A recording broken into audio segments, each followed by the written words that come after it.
Cette émission est une présentation de la télévision communautaire du Kamouraska.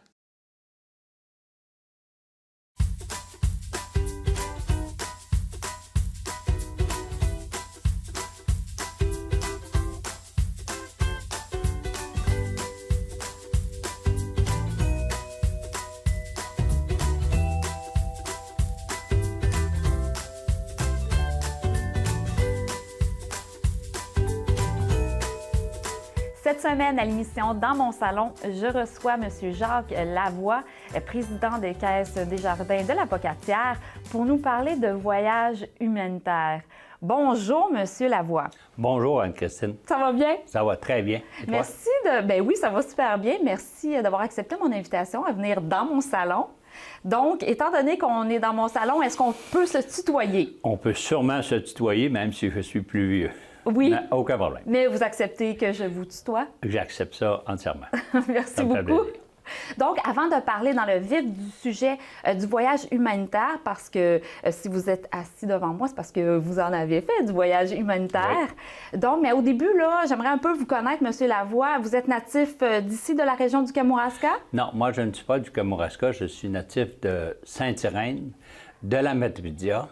Donc, ceux qui ne connaissent pas Saint-Irène, vous avez peut-être plus entendu parler de Val d'Irène, la pente de ski de Val d'Irène. Oui. Donc, je suis natif de cette région et je suis venu... Pourquoi je suis rendu à la Pocatière? C'est parce que mes études m'ont amené ici à la Pocatière en agriculture. En agriculture. En agriculture. Mais vous venez d'une grosse famille ou une... Oui, on était chez nous, on était 15 enfants, 8 filles, 7 garçons. Moi, j'étais le deuxième des garçons. Et puis, tout le monde est un petit peu réparti, je dirais presque à la grandeur de la province sur les 15 enfants qu'il y a. Et vous avez dit que vous avez étudié en agriculture, donc est-ce que vous êtes un fils d'agriculteur? Mon père était agriculteur. Agriculteur les terres, c'était des terres qu'il y avait à Saint-Irène, qu'on pourrait dire des terres d'un petit peu de roche, parce qu'il y avait quand même un peu de roche. Et c'était aussi des terres qui sont... Saint-Irène, l'altitude est très élevée, donc c'est un climat plus froid. Des bonnes terres, mais c'était très difficile de faire 2 coupes, encore moins 3 coupes de foin, c'est impossible. Et donc, c'était une agriculture de céréales? Non, c'était vache laitière au début, parce que vous vous rappelez, quand moi j'étais jeune, ben il y avait, on avait à peu près de tout à la maison, les poules, les cochons, les moutons, les brebis, je me rappelle même des chevaux qu'il y avait chez nous. Après ça, ben, ça a disparu, c'était les tracteurs. L'évolution s'est faite quand même très rapidement. Et maintenant, ben, la ferme a été vendue. Il n'y a pas personne chez nous qui a repris la ferme. Ah, OK. Ça a été toutes les fermes d'ailleurs de Saint-Irène. Il n'y a aucune ferme laitière. Ça a été transformé. Plus les fermes ont été transformées pour le bœuf. Alors, on se fait beaucoup d'élevage bovin. Vous n'avez pas repris la ferme de votre père, mais ça vous intéressait, l'agriculture? Moi, l'agriculture m'intéressait beaucoup. C'est pour ça que je me suis emmené étudier ici à la Pocatière, à l'Institut de technologie, à l'ITA, en fait. Oui. J'étais de la 3e promotion. J'ai fini en 1967, donc ça a fait 50 ans l'an dernier que j'avais fini à l'ITA. Et le domaine agricole m'intéresse, il m'a toujours intéressé. C'est ce que j'ai fait d'ailleurs dans mon cheminement de carrière. Bien, oui, justement, quand vous avez décidé d'aller à l'ITA, c'était pour faire quoi? C'était... je ne me voyais pas agriculteur, je me voyais beaucoup plus conseiller agricole. Alors, c'est ça qui m'a amené à parfaire ma formation. J'ai étudié à l'ITA, j'ai étudié après ça à l'Université du Québec en administration et en ressources humaines. Tout ça, ça m'a aidé à avancer dans mon cheminement de carrière.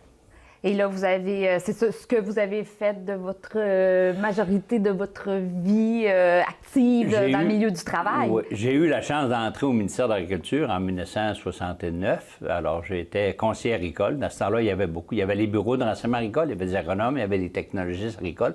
Moi, j'étais technologiste agricole. Alors, j'ai commencé à travailler en agriculture comme conseiller agricole au niveau des agriculteurs. J'avais débuté ma carrière dans le secteur de Matane. Alors, j'ai rencontré les agriculteurs du secteur de Matane. Et après, il y a eu un poste qui s'est ouvert ici à la Pocatière et j'avais appliqué sur ce poste et on m'avait donné ce poste en 1973. Et le travail consistait à rencontrer les agriculteurs et à lui fournir de l'information sur les plantes, la régie des cultures, les analyses de sol, les fumures, les animaux, les constructions, tout ce qui peut graviter autour d'une ferme agricole au niveau du Québec. Est-ce que ça vous a amené à voyager beaucoup à travers le Québec, à connaître vraiment le territoire québécois? J'ai connu beaucoup plus le territoire Bas-Saint-Laurent, de la Pocatière jusqu'à Matane. Tout ce secteur, je connais quand même assez bien. Ici, le Kamouraska, je le connais beaucoup. Je connais presque tous les agriculteurs, que ce soit les plus vieux ou maintenant c'est les plus jeunes, mais je connais passablement d'agriculteurs dans la région.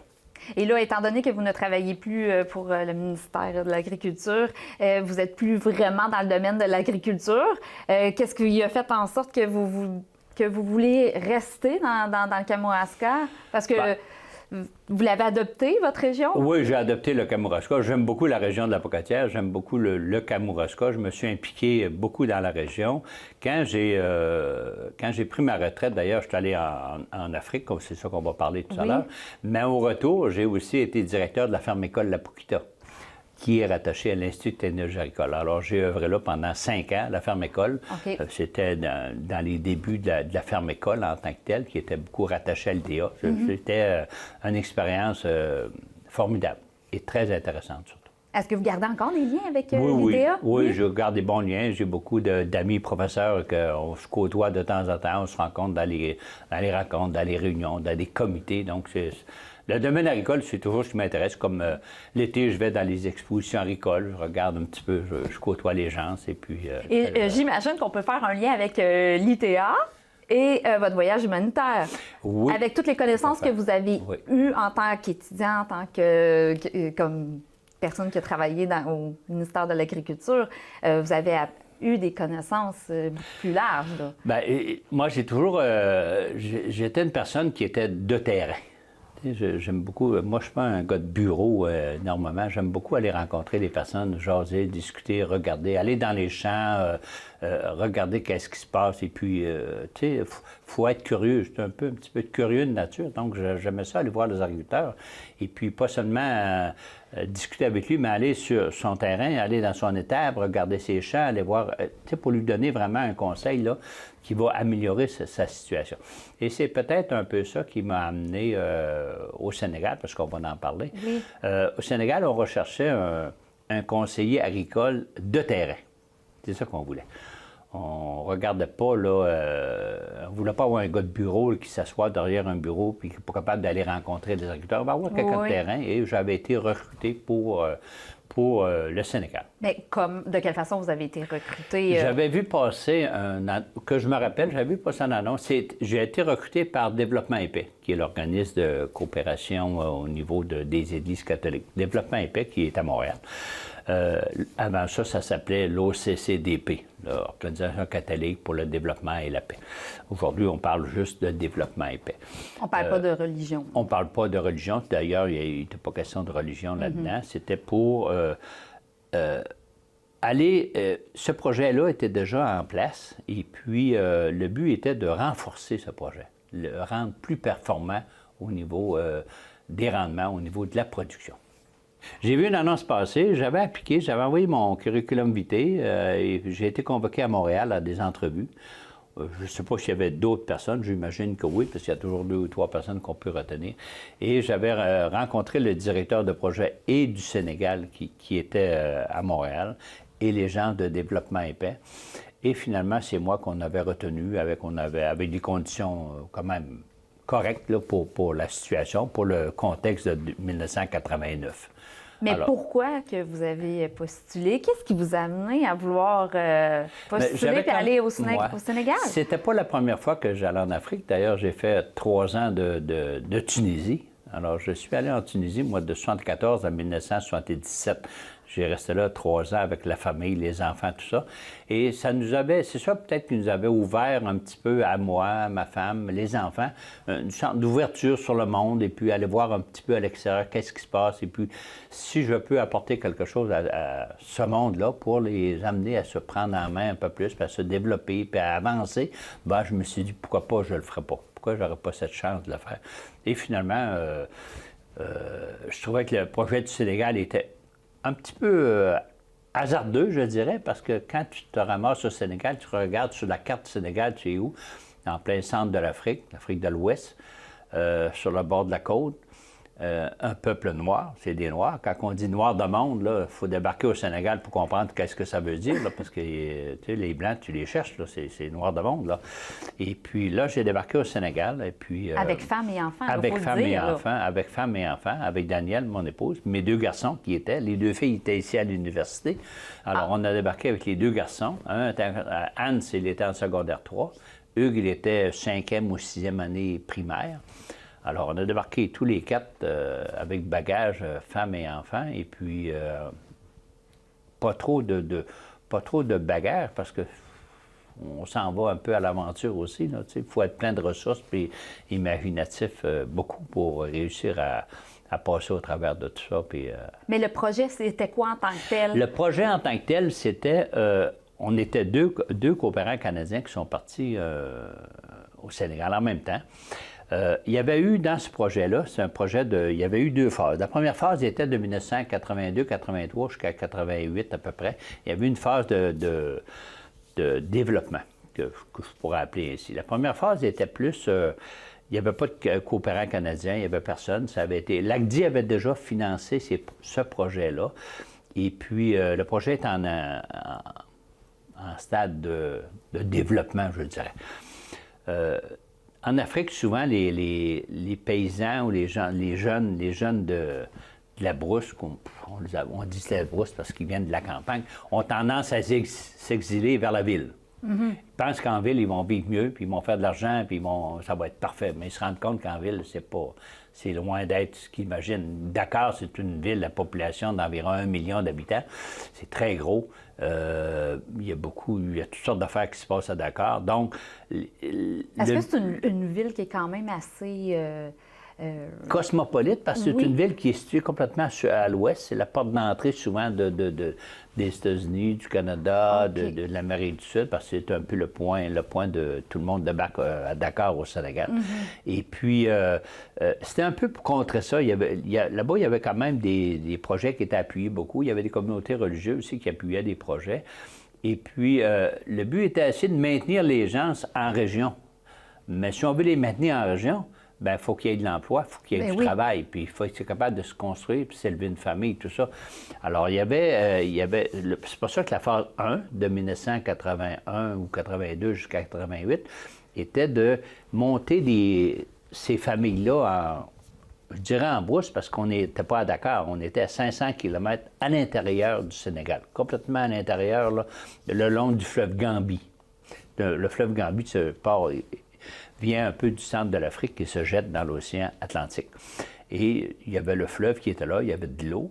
Donc, le projet en tant que tel, c'est que le Sénégal importait presque toute la banane qui était consommée au Sénégal venait de la Côte d'Ivoire. Et le Sénégal avait un peu comme avec l'ACDI, le gouvernement sénégalais, le but était de restreindre les importations de bananes parce que ça coûte de l'argent. Donc, pourquoi qu'on n'en produira pas chez nous de la banane au Sénégal? On a le climat, on a la température, on a le terrain, on a les personnes, au lieu de les envoyer en ville, on va les garder en campagne et on va développer la production de bananes. Et c'est là que c'est un petit peu le projet de la phase 1. Tout ça était comme ça. Mais est-ce qu'il y avait déjà une infrastructure? Oui. Il y a un village là, Il y avait déjà quelques villages, mais c'était pas... C'était au tout début, parce qu'en 1982-83, il n'y avait à peu près rien. Là. On a construit des villages, on a transporté des familles, on a amené des jeunes à s'exiler là, un petit peu en brousse, à 500 km de Dakar. C'est pas tout le monde qui était d'accord avec ça. Mais quand même, les gens se sont dit, on est aussi bien de travailler là que de s'en aller en ville puis rien faire chez nous. Là, parce qu'en ville, il n'y avait rien à faire. Il n'y avait absolument rien à part, je dirais, presque voler puis quémander puis réussir à survivre. Là, parce qu'il n'y a pas nécessairement d'usine puis de développement. L'Afrique de l'Ouest est basée beaucoup sur l'agriculture. C'est principalement, c'est sa ressource principale.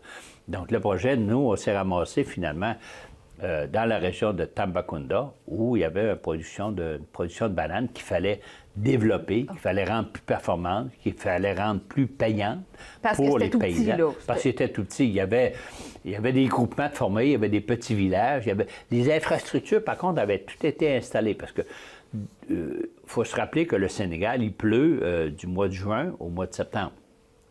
Alors, juin, septembre, il pleut. Les gens avaient tendance à produire durant cette période-là. Le reste, c'est la période sec. Bien, tout ça, après ça, il n'y avait plus rien. Donc, les gens, là, ils ne pouvaient pas vivre pendant 3-4 mois, puis le reste, à boire, rien manger. Ça ne tenait pas la route. Donc, il fallait essayer de s'organiser autrement pour rentabiliser et en même temps essayer de garder les familles sur place, dans leur village à eux. Donc, c'est de là qu'étaient nés les villages. En 82-88, on a installé tous les périmètres. On a installé des périmètres. Il y en avait 21 avec des canaux souterrains, des motopompes flottantes sur les fleuves parce que le débit d'eau du fleuve Gambie, lui, peut monter de 20 pieds durant la saison des pluies. Alors, il y avait des motopompes sur des bacs flottants. Tout ça, saison des pluies, ça montait. Puis, rendu à la saison sec, bien, la motopompe, elle leur baissait au niveau normal qui était acceptable là, parce qu'en saison des pluies, il n'y avait pas besoin d'eau, il n'y avait pas besoin de motopompes. Donc, il reste là au gré du vent. Au gré du vent. Mais par contre, quand le mois d'octobre commençait, novembre, décembre, jusqu'à avril-mai, il fallait arroser. Donc, c'est là que les motopompes étaient mis en marche puis qu'on fonctionnait. Mais les agriculteurs avaient un petit peu de difficulté. Nous autres, ce qu'on s'est rendu compte ça prenait une motopompe, prend du gasoil, prend un approvisionnement, il faut s'en occuper, il faut s'occuper des vidanges d'huile. Donc, tout ça était un petit peu laisser aller. Tu sais, on a tendance, des fois, c'est pas eux qui les avaient payés, c'est un projet qui avait amené les choses. Donc, c'était pas à eux, ils étaient moins partenaires, ils étaient moins partie prenante du projet. Donc, tout ça, ça fait que ça fonctionnait plus ou moins.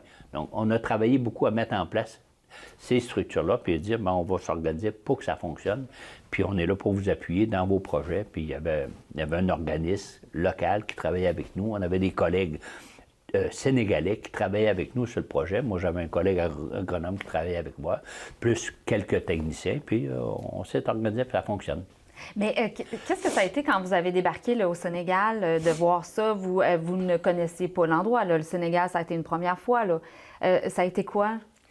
La première fois que tu débarques, je dirais que tu débarques du Sénégal. Quand tu débarques au Sénégal, tu as envie de reprendre l'avion et de retourner chez vous. Ah ouais? Ah ouais, autant que ça. Ouais. C'est vraiment, là, c'est vraiment difficile.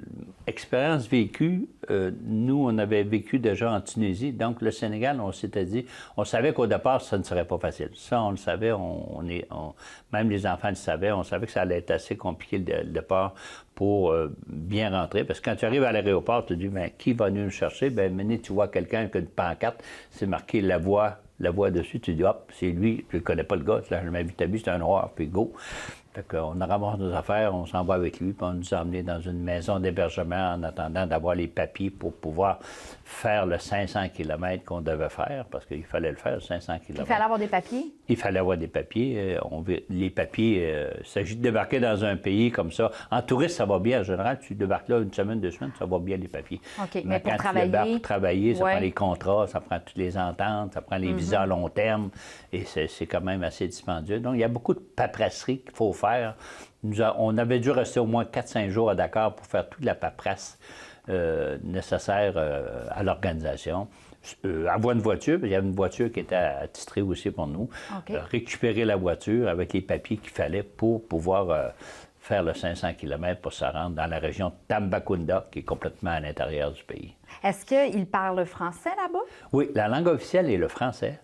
C'est quand même... c'est plus facilitant.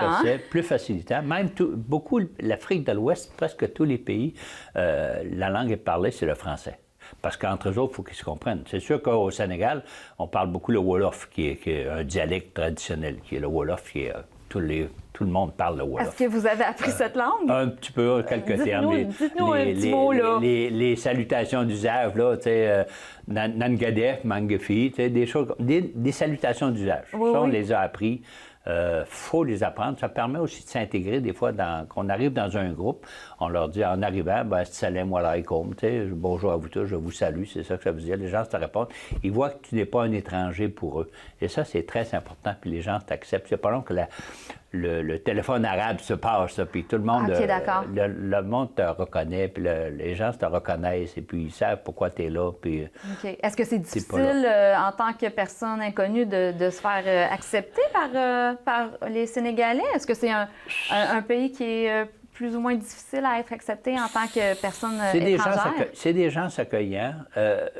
Ça prend une certaine je dirais, ça prend un 6 mois, là, d'adaptation, puis d'acceptation de leur part, et de toi aussi, parce que quand on rencontre souvent des personnes qui sont noires, on dirait qu'ils sont tous pareils. Mais à force de travailler avec eux, on les distingue. Maintenant, tu connais leur nom, Gabriel, Ndao, Leslie ou ça, Mahomet. Tu viens qu'on les reconnaît tous sans problème. On sait qu'il est à tel endroit. On sait pourquoi il vient nous rencontrer. Puis, et vous les reconnaissez ici aussi, hein? Oui, oui. Moi, je les reconnais très bien. Un noir, je suis capable d'immédiatement les reconnaître. Et puis, quand tu arrives dans des groupes de 50 noirs ensemble avec qui tu as travaillé, bien là, mettre un nom, des fois, sur chaque personne, c'est un peu plus compliqué. Mais quand même, on est capable de se situer quand même très bien là-dedans. Mais j'imagine que pour eux aussi, on est tous pareils, puis ça ben doit oui. être difficile, hein? Oui, C'est de même pour toutes les... C'est la même chose pour eux, là. Oui, c'est ça. la même chose pour eux, parce qu'ils disent les Blancs, vous êtes tous pareils. Oui. Mais nous autres, on dit les Noirs, vous tes tous pareils. Alors, on leur retourne le change, on dit la même chose. Oui, c'est ça. Retourne la même chose. Mais c'est vrai qu'une fois, tu les rencontres, puis là, tu peux voir vraiment qu'ils sont tous différents. Ah oui. Il y en a qui sont plus noirs, il y en a qui sont plus foncés. Des fois, tu disais, des fois, on se posait des questions, mais c'est quel tu veux que je vois, là? Ben, la madame, elle disait, celui qui est noir. Ben oui, mais celui qui est noir, ils sont tous noirs. Mais à la longue, on vient qu'on aperçoit qu'il y en a qui ont des teints un petit peu plus pâles, les cheveux plus courts, on voit un petit peu... Comme des jumeaux, on finit par les différencier. On finit par les différencier, puis après ça va très bien. Est-ce que ça a été facile pour vos enfants d'aller à l'école? Parce qu'ils ont dû continuer d'aller à l'école là-bas, là. Oui, pour l'école, on est parti d'accord, finalement. On a réussi à faire le 500 km. Ça avait une grosse journée à faire tout ce trajet. Bien, 500 km, on s'entend que c'est long. On a découvert beaucoup de choses sur la route, dans la région un petit peu à Rufisque, en sortant de Dakar, les baobabs. On entend beaucoup parler... de ces magnifiques arbres. Magnifiques arbres, baobabs. C'est immense, ces arbres, mais il y en a beaucoup. En saison sec, on a l'impression qu'ils vont crever, mais à saison des pluies, ils sont verts, ils sont florissants, c'est très, très joli, très beau. Oui. On passe de la région de Baobab. Quand on arrive dans l'autre région, plus loin, Kaolack, on arrive dans une région où on fait beaucoup d'arachides. Alors, il y a des... on peut pas il y a des collines d'arachides, là. C'est épouvantable. Des arachides, des montagnes d'arachides, là, et on fait l'huile d'arachide.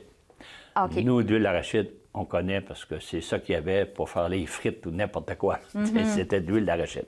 Délicieux. Il y a aussi dans cette région-là des marais salants, où on va récolter le sel parce que l'océan Atlantique pénètre à l'intérieur aussi des terres. Okay. Alors, on va récupérer l'eau salée, on laisse dans des marais, on laisse inonder. Ensuite, on va fermer, puis on attend l'évaporation. L'eau s'évapore, on récupère le sel. Période sèche. Par la période sèche, on récupère le sel. Donc, c'est des sources de revenus aussi pour la population en général, qui est intéressant. Et finalement, on s'est rendu jusqu'à Tambacounda.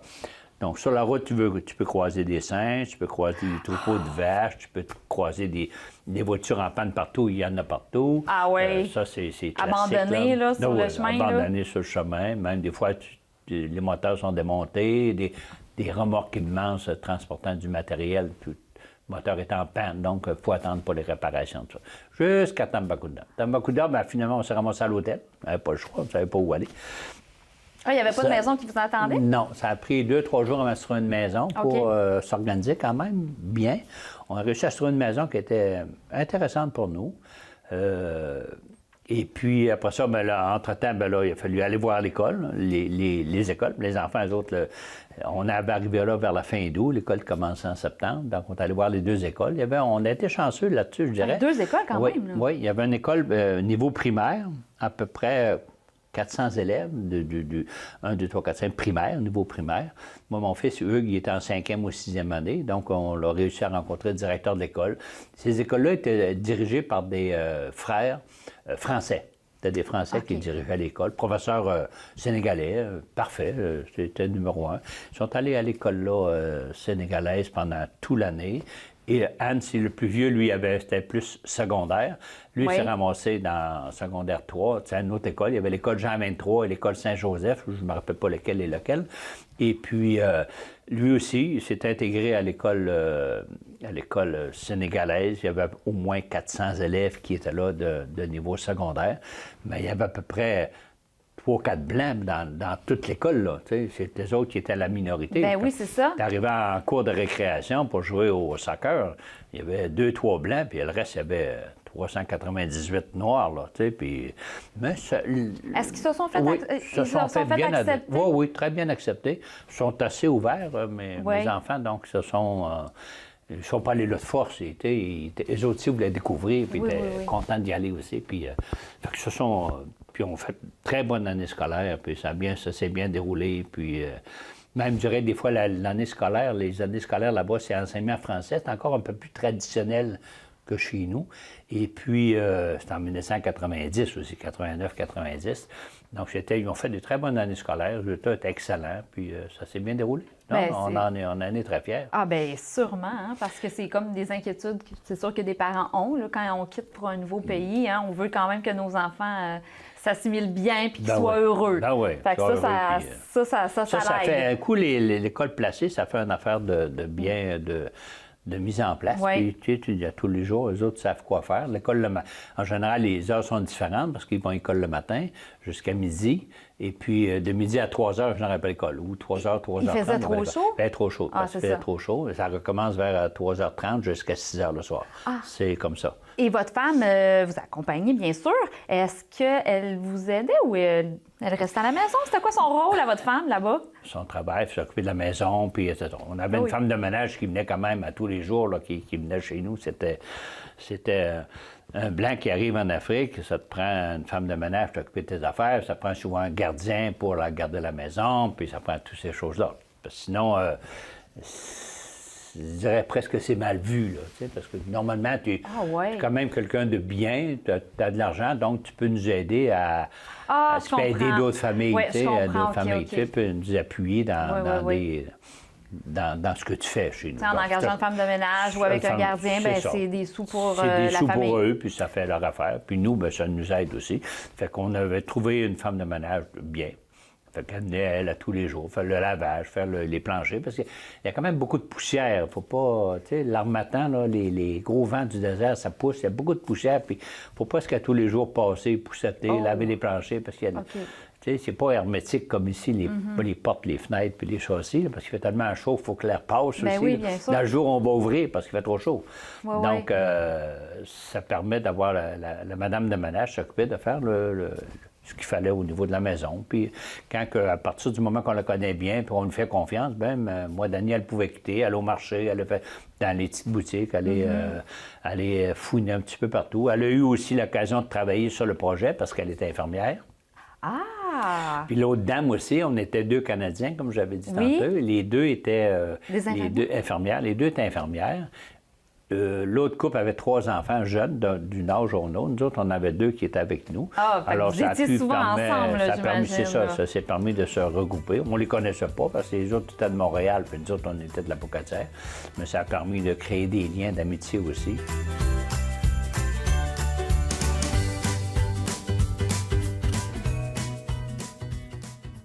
Cette émission était une présentation de la télévision communautaire du Kamouraska.